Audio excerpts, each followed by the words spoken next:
Now that it's summertime, I thought it would be a lot of fun to put together some summer crafts for adults that are nature inspired.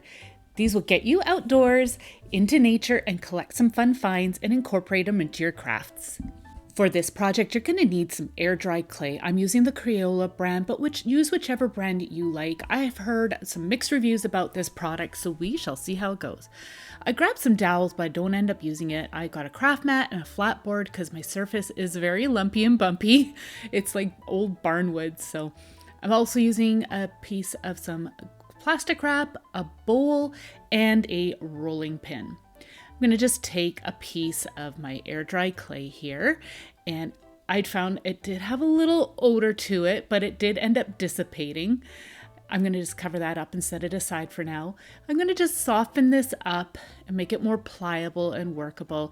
You could add water to this if you need to make it a little bit softer, but I found that mine actually was just fine as is. I do encourage you to go and look at some reviews for this product to see if it's something that you would like to use. My daughter has used it before and she said it worked actually quite well for her, so I thought I would give it a try. I rolled it out and I wanted it to be even, so I tried to use the dowels, but that was a flop, so I just got rid of those and I just decided just to wing it here and start to roll it out on my craft mat. And I wanted to roll it down so it was about a 1/4 inch thick. I realized at this point I forgot to put my plastic wrap down. So I thought I'm going to set that aside and I'll just quickly do that. Put my plastic wrap down. The reason for this is because I wanted to be able to lift it off the craft mat and put it into a bowl after we're done here. So I've got it all rolled out. I'm going to use a knife around my bowl. As you saw me do here, I put my bowl down on the air dry clay. I'd say this is probably about 4 inches in diameter, just trimming off the excess, and I pressed down a little too hard so the clay ended up being stuck in the bowl, but I just worked that out. Put it back onto the plastic here, and I wanted to smooth out some of the imperfections. I didn't get them all out, but that's okay because I've got a fix for that. Smoothing out my plastic wrap here, and I'm going to spray some water on here and just use my finger to help smooth out some of those imperfections. Placed it back onto my plastic wrap, and I'm going to take my finger in some water here that I'm just spritzing on the mat and smoothing out the edges, again to get rid of some of those imperfections. That just helps lessen the work after it dries. So I'm just going to continue to work on this and then we'll come back to this.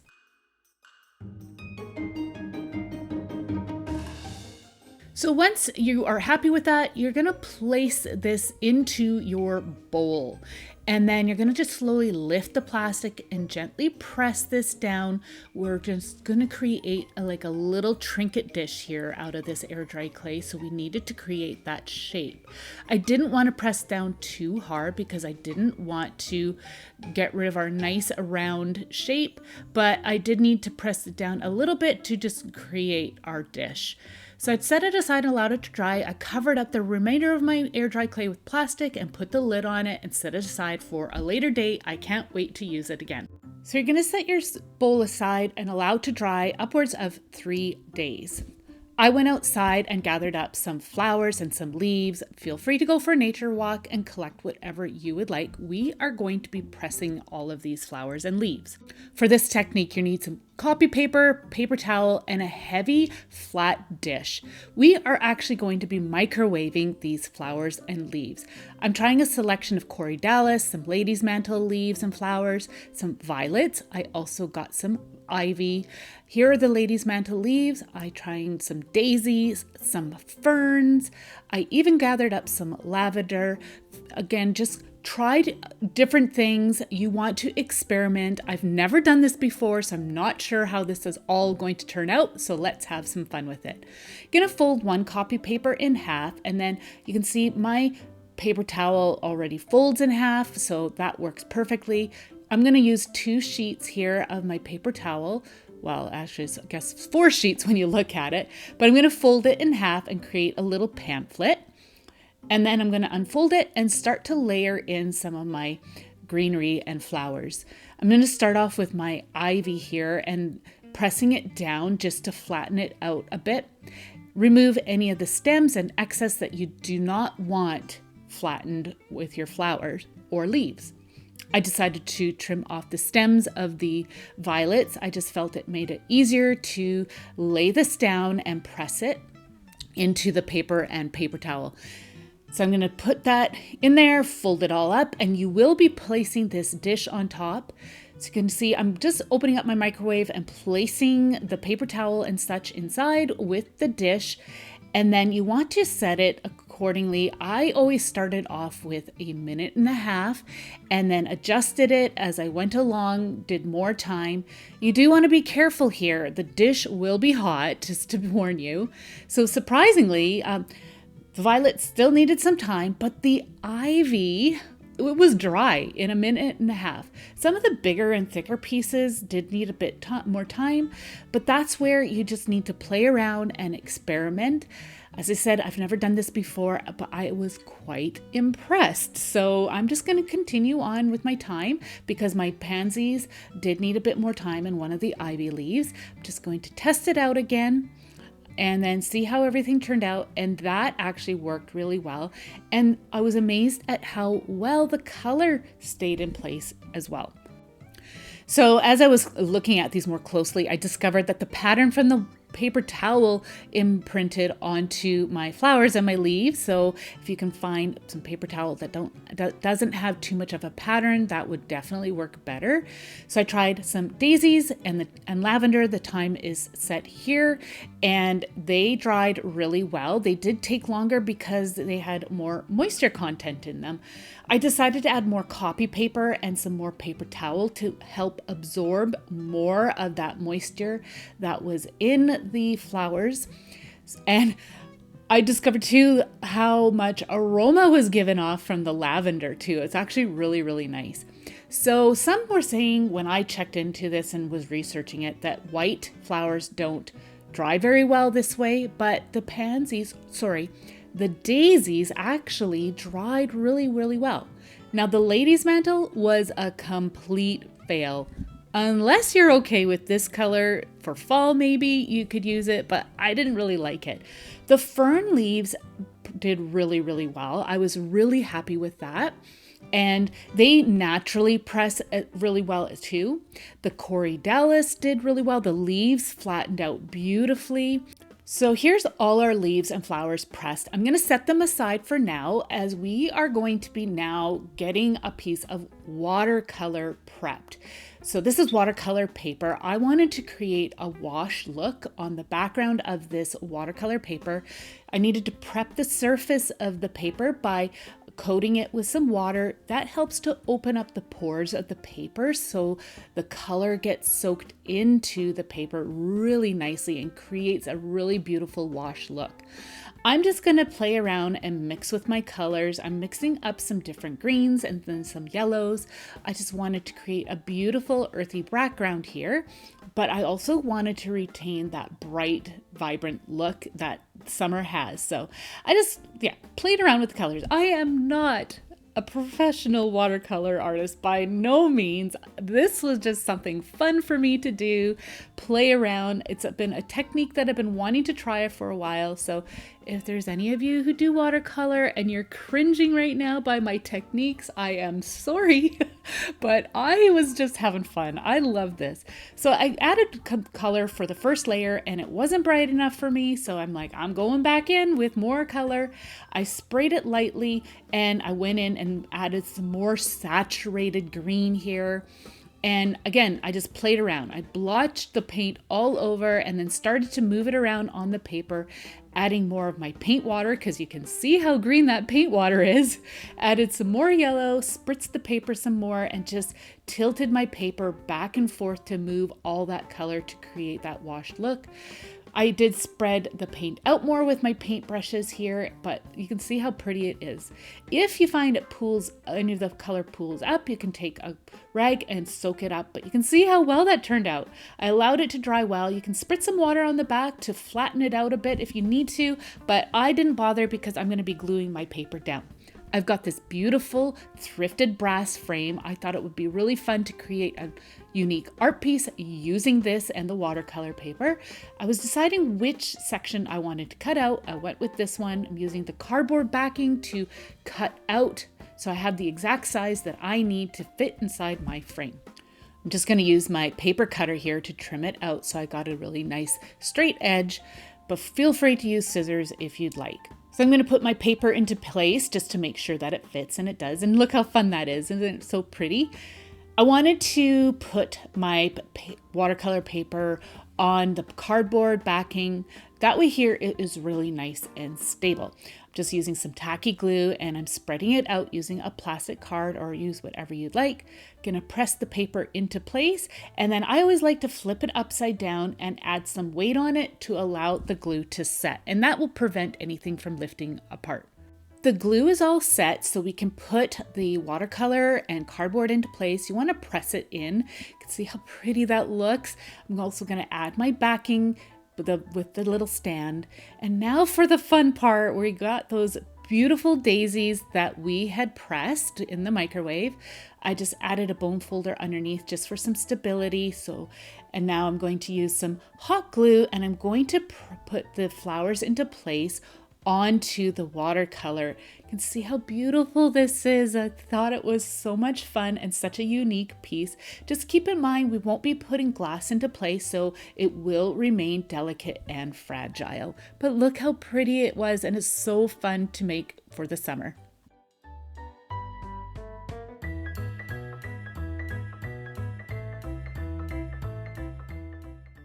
I went back outside in my garden and gathered up some ferns and some grasses for this project. You can see how pretty and fresh they are. I'm using some mixed media paper for this one and some homemade alcohol spray. I took an old Sharpie and I took the inside of it and I put it into the bottle of some rubbing alcohol, and I allowed it just to sit, and the color was it was transferred into the rubbing alcohol. So I'm going to use that as my ink. I'm going to lay out my ferns onto my mixed media paper, and then I'm going to just create a design that I am happy with here. And then will be the really fun part. So you do want to do this in a well-ventilated room. I am going to start to mist the paper over top of the fern, and it'll create a really fun image underneath. You can see how the fern image remains behind. So fun. I felt like it needed some more color, so I attempted to put the ferns back into place where they were. It worked okay, but I should do it another way, which I'm going to show you here in a moment. It did do the trick, but I'm going to show you an easier way. I took the remainder of the ink that was on those fern leaves and I pressed it onto another piece of mixed media paper, and you can see the fun impression that was left behind. I'm going to attempt the grasses now. So I'm just trimming them down to size, and I'm going to lay them out onto the paper in a desired pattern that I like. Now I did discover that they were kind of light, so you had to be very careful with how you sprayed these. I'm going with my blue spray here. I ended up having to lift the bottle a little higher and mist the area. Oh, and by the way, you definitely want to be doing this on a protected surface because this is permanent ink. Keep that in mind. Isn't that a fun pattern? I decided I wanted to try something else here. I'm just experimenting and having fun with this. And I put the grasses down into place and I added some green over top this time. And you can see the fun pattern that was left behind. I allowed those to dry, and now I'm going to experiment again.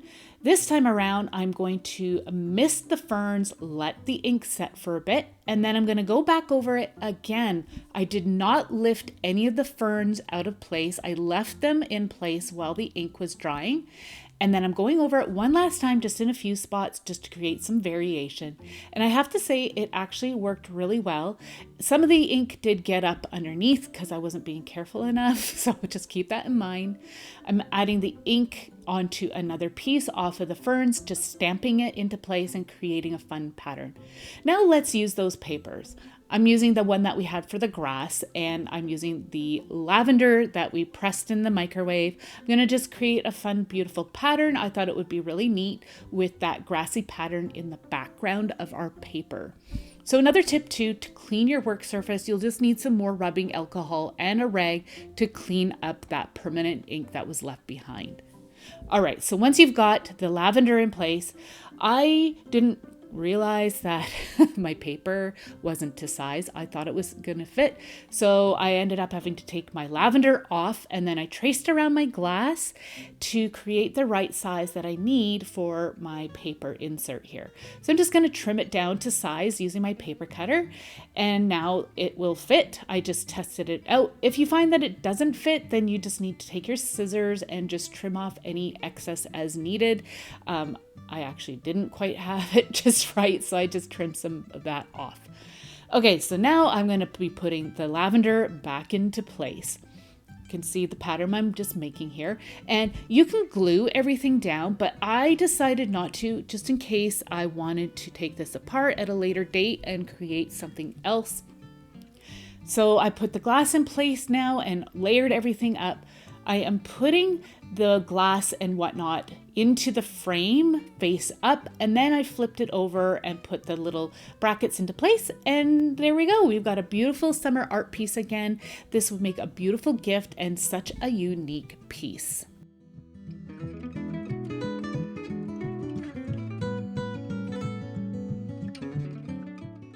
For this project, I am using some thermal laminating sheets and a laminating machine, but I have some alternatives for you. You can use some self-laminating sheets as well as some packing tape for this particular project, which I will be showing you how to do those as well. I'm going to start off with those beautiful pattern papers we just made. You can see this beautiful fern one and this printed pressed or stamped fern one as well. I think they turned out beautiful. I'm going to just trim them down so I can make use of every little bit. I cut out some even pieces, both the long way and the short way. I wanted a variation in some sizes to use here. You can see the beautiful patterns that were left by our spray. I'm going to just get a self-laminating sheet. I like the Scotch brand. I'm going to just lay out the ones that are longer here onto my paper. I wanted to see how many I could get in total onto one of the laminating pouches, and I was able to get a total of 4 onto a sheet, which is awesome. We are making some bookmarks, and these are going to make excellent gifts for people or just for yourself.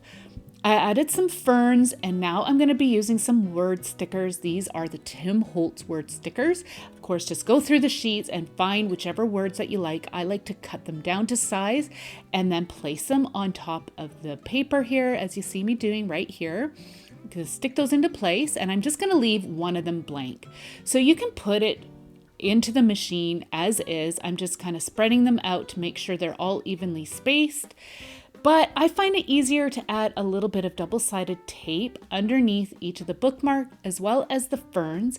But keep in mind, you will see the glue underneath when we're done. You do see it a little bit. It's not too bad. It doesn't bother me.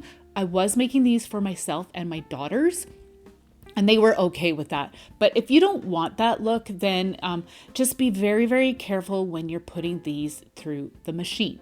So once I had those tacked down a little bit, I'm going to go ahead and feed it through my machine. And this is the fun part. It's so neat to see how this gets fed through and comes out the other side, all sealed up and ready to use.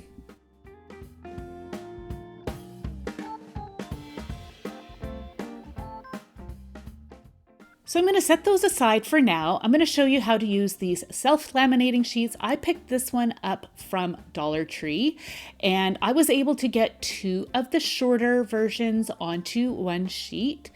And you can get some other self-laminating sheets off of Amazon or stationery stores or office supply stores, but I had these ones in my stash, so these are the ones I decided to use. Follow all the instructions on the product that you are using. So I kind of made a little bit of a mistake here. I was laid them down and fiddling around, and I ended up getting a bit of a crease at the back. So I'm trying to roll that out and use my bone folder to get it out. I got most of the crease out, but just be very careful when you are applying these in place. So I use my bone folder to really press down all the edges. That's very important. Now for the packing tape. Place your image down onto a craft mat and then put your packing tape over top. Press it down really well. You can cut your paper down to size so then it fits the width of your packing tape. I didn't bother to do that. I'm just using what I already have cut down to size. I removed cut away the excess packing tape, and now I'm putting my fern into place. I did use a bit of double-sided tape to put that into place. Continue to cut down any of the excess. Now I'm adding some more tape over the top, as you see me doing here, pressing it down, making sure it's all nice and flat. We don't want any creases if we can avoid it. And then I'm taking a bone folder and I'm just pressing that down and getting the tip of the bone folder in between the fern leaves just to remove any of the air bubbles. I'm going to lift this up now off of the craft mat, and then I'm going to just trim it down. I did find that it curved just a little bit, so I just bent it back on itself and it got rid of that curve. I am pressing the edges a little more with the bone folder and then going ahead and just rounding off the corners of each of these as well. This is a really simple version and it turned out really well. Now I'm going to trim down this self-laminated one and the machine laminated version, trimming off the corners. If you laid everything out perfectly, you should have enough space in between each one so that there's adhesion of the laminating sheet all the way around. That's very important so that the contents don't fall out and the paper doesn't fall apart or anything like that. So once everything is trimmed up the way you like, I decided to try my big crocodile here. It's got an eyelet setter, but I haven't used it before. And I have these little eyelets. I'm like, okay, I want to try this out. I don't think I was using this properly, but I punched a hole and then I was trying to use the eyelet setting. And I think I was following some instructions, but I don't know. Maybe I was using the wrong setting, but I attempted to do it. It did okay, but it kind of split on the back. So I'm not sure what I did wrong, but you can use some handheld or some manual eyelet setters as well. I decided to do a few just with a basic hole punch, and I decided to leave one just plain. So I'm going to add some trim to some of these. I thought it would be a nice way to use up some of the scrap trims that we have in our stash. And like I said, these will make great little gifts. I am going to be giving some of these to my daughters as well as using some for myself. I like to add these to my journals. I think it's just a fun little artistic touch, but you can see how beautiful these turned out, and they again would make a great gift for anybody. So I still had a scrap piece of my decorative paper here, so I thought I would just show you a quick way to make a piece of art. I had this frame in my stash from IKEA from years ago.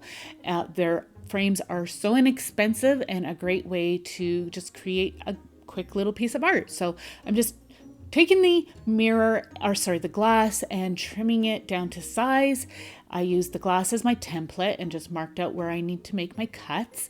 And then you just want to put the paper into place, put all the pieces back together, and then that's it. This would make a great little inspirational piece. You could add some words to it. You can even add some fern to the front if you like. I wanted to keep this one just nice and simple.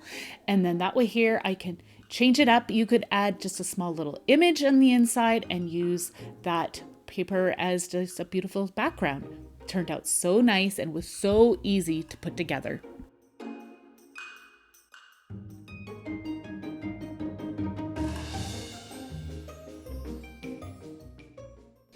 Okay, so we're back to our air dry clay trinket dish. This is what it looks like after one day of drying. You can see it is not dry at all yet.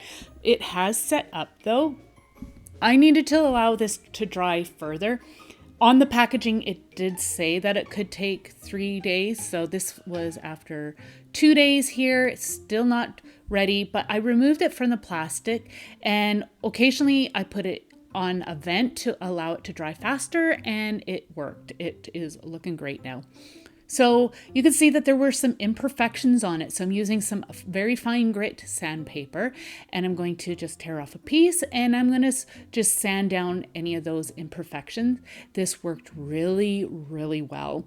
I did the back side because some of the plastic left a little bit of an impression on the back, but using the sandpaper worked so good to get rid of them. I'm just going to use a rag to get rid of any of the dust that was remaining, and then we are ready to decorate. It turned out so beautiful. Now I'm going to choose a selection of some of those pressed flowers and leaves that we had. I'm going to use this satin varnish to apply the leaves or flowers, and I'm going to be using some triple thick Deco Art glaze to glaze this, which I'll show you here in a moment. Right now I'm just going to decide on what I want to use. The violets were too thick and bulky. The Corydalis worked really well, and I do believe that the fern leaf would work well too. I decided to go with the Corydalis. I noticed that there was some imperfections in the color of this, so I decided to give the entire piece a coat of just some off-white cream colored paint. It's kind of like an antique white. It was perfect for this. It just looked like ceramic or some clay that we had baked. So it turned out really well. I just did 1 to 2 coats and then allowed it to dry well. Okay, so now I'm going to add my microwave pressed Corydalis. I'm using some satin varnish from Deco Art to adhere it to the surface. You want to make sure you use a really soft bristled brush. You do not want to end up seeing your brush strokes on this. So I did my best to apply it in a way so my brush strokes wouldn't show. Place my Corydalis into place into the varnish, and then gently take my paintbrush and add some varnish over top, and that sealed it all in. I only needed to do that on the inside of the dish. I allowed it to dry well, and now I'm going to use this triple thick glaze. It's full, like a water-based or acrylic-based glaze. I'm going to, again, use a very soft brush to apply this. It is quite thick, so I'm going to start to apply a coat, and it creates the glaze like you would see on some ceramics. It is a really cool effect. So this is 1 coat, and I decided to do 2 coats, and I love that effect so much better. So I just did the inside. You can see the sheen right there, and I allowed it to dry well in between coats. Now I'm going to do the backside, and I decided to just do 1 coat of the triple thick glaze on the backside of the trinket dish. We've been receiving a lot of moisture here where I live, so there's a lot of humidity in the air. Once this was dry, I noticed that it was slightly tacky, so to get rid of that, I used this clear glaze spray from Krylon, and that got rid of the tackiness of the dish. But you can see how beautiful this turned out. It looks like a real true ceramic dish. It would make a wonderful gift. I can't wait to make some more and use some more air dry clay for some other projects. You're definitely going to want to check out this nature-inspired playlist. It's got a ton of some nature-inspired crafts for you to check out. I want to thank you so much for joining me today, and we will see you in the next one. Take care. Bye.